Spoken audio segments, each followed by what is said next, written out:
ప్రభువునందు ప్రియమైనటువంటి దేవుని బిడ్డలకు ప్రభువు నామములో వందనాలు తెలియజేస్తున్నాను. ఈరోజు దేవుని యొక్క వాక్యం ఒకసారి మనం జ్ఞాపకం చేసుకుందాం. నిర్గమకాండము 15వ అధ్యాయము 26వ వచనాన్ని జ్ఞాపకం చేసుకుందాం. ధ్యానించాలి. మీ దేవుడని యెహోవా వాక్కును శ్రద్ధగా విని ఆయన దృష్టికి న్యాయమనేది చేసి ఆయన ఆజ్ఞలకు విధేయులై ఆయన కట్టడలన్నింటినీ అనుసరించి నడిచిన యెడల నేను ఐగుప్తీయులకు కలుగు చేసిన రోగములలో ఏదియూ మీకు రానియను, నిన్ను స్వస్థపరచు యెహోవాను నేనే అని సెలవిచ్చాను.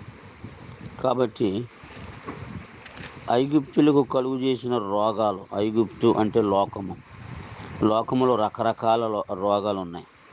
ఈ రోగములన్నీ కూడా మనకు రాకుండా ఉండాలి అంటే, దేవుడు వచ్చినా స్వస్థపరచాలి అంటే ఒకటే, రానియను అంటున్నాడు.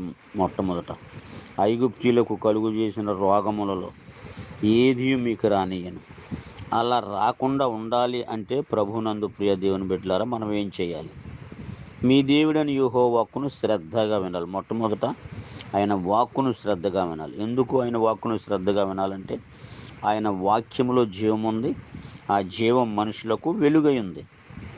ఆ జీవం రాకుండా, రోగం రాకుండా కాపాడే శక్తి కేవలం దేవుని యొక్క వాక్యానికి ఉంది. వాక్యమే దేవుడు, దేవుడే వాక్యము. వాక్కును శ్రద్ధగా వినాలి. మొట్టమొదట శ్రద్ధ గలవాడు ఐశ్వర్యవంతుడగునని సామెతల గ్రంథంలో ఉంది. శ్రద్ధ, దేవుని వాక్యం శ్రద్ధగా విని తర్వాత ఆయన దృష్టికి న్యాయమైనది చేయాలి. ముందు వాక్యాన్ని వినాలి శ్రద్ధగా. తరువాత ఆయన దృష్టికి, ఆయన పరలోకము నుంచి ఆయన కన్ను మనల్ని అందరినీ చూస్తుంది. భూమి మీద మనం న్యాయమైనది చేస్తున్నామా లేదా, అన్యాయంగా బ్రతుకుతున్నామా, న్యాయంగా బ్రతుకుతున్నామా, న్యాయమైనది చేస్తున్నామా, అన్యాయమైనది చేస్తున్నామా అనేది ఆయన దృష్టి ఎప్పుడు కూడా మన మీద ఉంది. ఆయన దృష్టికి న్యాయమైనది మనం చేయాలి. భక్తులు ఆనాడు న్యాయమైనది చేశారు. చేసినందువలన వాళ్ళు మరి దేవుని యొక్క రాజ్యానికి సిద్ధపడగలిగారు. ఆయన దృష్టికి న్యాయం చేసి ఆయన ఆజ్ఞలకు విధేయులై, ఆయన ఆజ్ఞను పాటించలేదు ఆదాము అవ్వలు. అందుకే దిగంబరులు అయిపోయారు. ఏదైనా తోటలోంచి బయటికి గెంటి వేయబడ్డారు. ఆయన ఆజ్ఞ ఖచ్చితంగా మనం పాటించాలి. ఆజ్ఞలకు విధేయులై ఆయన కట్టడలన్నిటినీ అనుసరించి నడిచిన యెడల, ఆయన కట్టడలో ఏ కట్టడ ఇశ్రాయేలుకి నియమించాడో, ఏ కట్టడ తన భక్తులైన వారికి నియమించాడో ఆ కట్టడలు మనం అనుసరించాలి. కట్టడలను అనుసరించకపోతే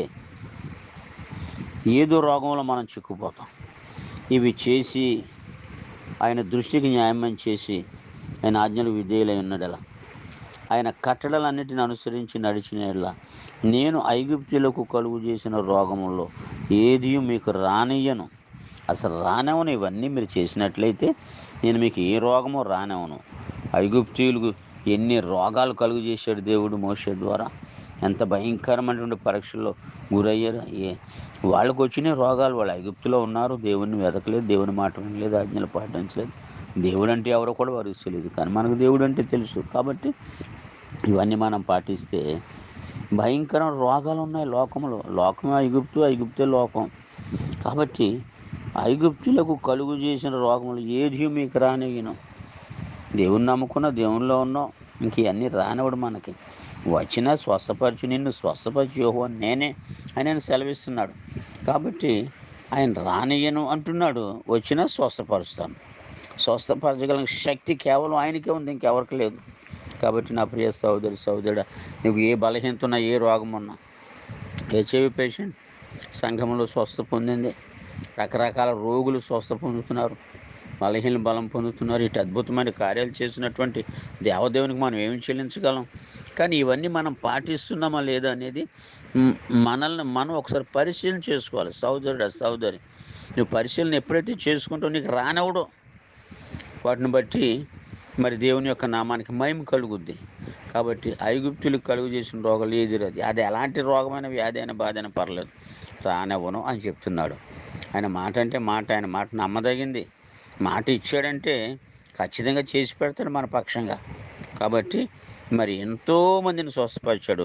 ఈరోజు నిన్ను కూడా స్వస్థపడడానికి శక్తిమంతుడు విన్నాడు. కాబట్టి గమనించి శ్రద్ధగా ఉండి ఆజ్ఞలకు విధేయులే న్యాయాన్ని అనుసరించి ఆయన దృష్టికి న్యాయం అని చేసి అవి మనం పాటిస్తే మన పక్షంగా ఎలాంటి రోగం మనం స్వస్థపరిచి నిన్ను తన సాక్షిగా తన నా మహిమార్థం వాడుకుంటాడు. అట్టి కృప దేవుడు మనందరికీ దయచేయునుగాక. ఆమేన్.